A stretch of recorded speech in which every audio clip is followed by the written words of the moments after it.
المرسلين والحمد لله رب العالمين برحمتك يا أرحم الراحمين।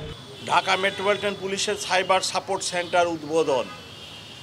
এটি ভবিষ্যৎ বাংলাদেশের সাইবার নিরাপত্তার আরেকটি শক্তিশালী পদক্ষেপ। বর্তমান বিশ্বে প্রযুক্তি যেমন আমাদের জীবনকে সহজ করছে, তেমনি অপরাধের ধরনও দ্রুত পরিবর্তিত হচ্ছে।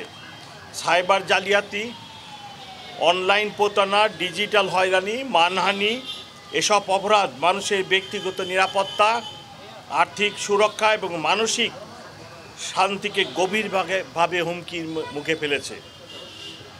সাথে যুক্ত হয়েছে অনলাইন গ্যাম্বলিং এবং অনলাইন গ্যাম্বলিংয়ের মাধ্যমে লক্ষ কোটি টাকা জুয়ারিরা হাতিয়ে নিচ্ছে।